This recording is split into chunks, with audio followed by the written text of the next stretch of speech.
Okay, we're still in the paddock area now, and it's full of Ferraris, Lamborghinis, McLarens, Citroen, yeah, all sorts of different things. But we've got a beautiful Ferrari 360 over here, and we've got Fiona, who is the owner of this lovely car. She's going to tell us all about it. Hi, Fiona. Hello. Hi. You're used to seeing me with my Beetle, aren't you? Are we? I've never seen your Beetle. No, I have seen your Beetle. I do know your Baja Bug. Yeah. Yes. Last weekend I bought a Beetle. This weekend. Which we bought something different today. We've got a Ferrari 360. I couldn't bring this last weekend because it was German Day. So yeah, the Volkswagen was all right. Yeah. But the Ferrari probably not so much. No. So anyway, we got the Ferrari 360 today. So tell us the story on this car then. Well, I bought it in the summer. I bought it about 3 months ago. Picked it up on Friday, and on Saturday I drove it onto the Eurotunnel and went and drove 2,500 miles around Europe. So I've owned it 3 months now and done nearly 6,000 miles in 3 months. Wow, that is quite a bit in a few months, isn't it? And how many breakdowns on the way? None. None at all? None at all. There None you go. at all. That's all right then, that's good. I bought it from a friend's garage. I can give him a name check, can't Yeah, I? give him a name check. I bought it from Auto Ficino, who I've known for a long time and I trust. And they found me a great car, which was exactly what I was looking for. It's actually better than I was looking for. I just told them I wanted a blue manual Spyder with a cream interior. So they got me a blue manual Spyder with a cream interior. But it's a 2005 car, so it's one of the last ones produced as well. All right, okay. So, yeah, ticks all the boxes and some. And it was average mileage as well, which I'm adding to. Well, with all that relatively- mileage you've just done on it, about yes. 35,000 when I got it, and it's over 40,000 now. So, I mean, your trip Yeah. around Europe in this, was this a camping trip, or how did you do it? We did camp on the first night. And then remembered we both hate camping. My best friend from school came with me. It was a bit of a trip for our significant birthdays this year. Okay. So Well, I'd imagine yeah. if you're intending to go camping in this, Yeah. you need a truck We- behind you, do don't you, with we all the gear? we had actually planned to go in the Beetle because I've got the roof tent on my Beetle, but it broke down. And then the same week that the Beetle broke down, Auto Ficino found me this car. So we had a little bit of a change of plan. Like 2 weeks slightly. before we were due to set off, it was a quick change the details on the Eurotunnel booking and let's go in a Ferrari instead. So Why not? So when my best mate flew over from Australia, she got a bit of a surprise that we weren't going in the Beetle anymore. So we still stuck to the plan to camp on the first night. Got some very strange looks in the campsite in Luxembourg when we rocked up and they asked us where our caravan was. And we pointed out that we couldn't actually tow with this. And then there were some unruly kids running around and they asked us if they were ours. I'm like, where do you think we put them? So yeah, we did the first night camping, decided we both hate camping and gave that up, and did hotels the rest of the way. But we went through Luxembourg. First stop was Luxembourg because previous owner lived in Luxembourg for 4 years, so we thought we would go through Luxembourg, take the car back to its previous home, and then into Germany, drove part of the fairy tale route in Germany, on to Wolfsburg because, as I say, I originally planned the trip in the Beatles, so we still Right. went to the VW museum and factory in Wolfsburg. Yeah. Then carried on to Berlin for a Hollywood Vampires gig, which is Lovely. Johnny Depp and Johnny Alice Depp, Cooper yeah. and Tommy Henriksen. Have you never heard of them? Yeah.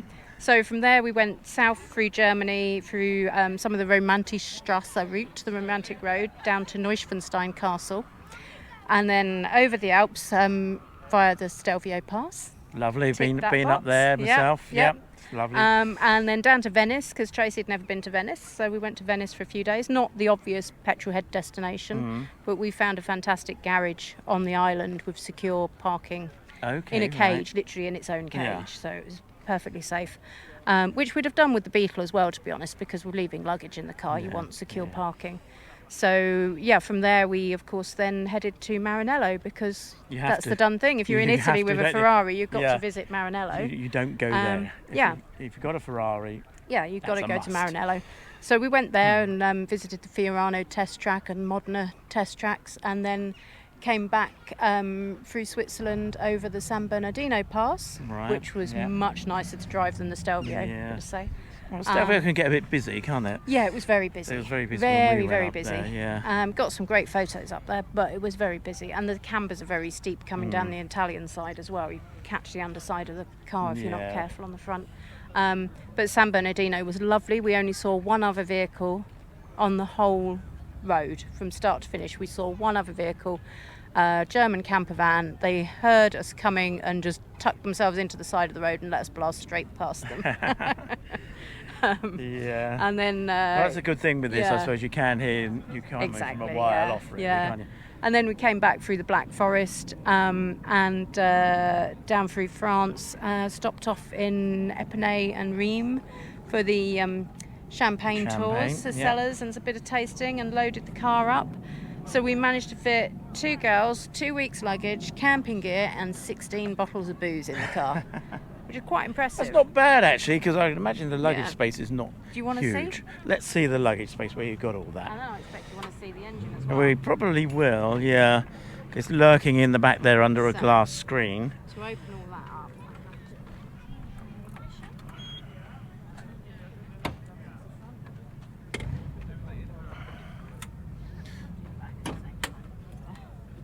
Okay. So this is where your luggage goes.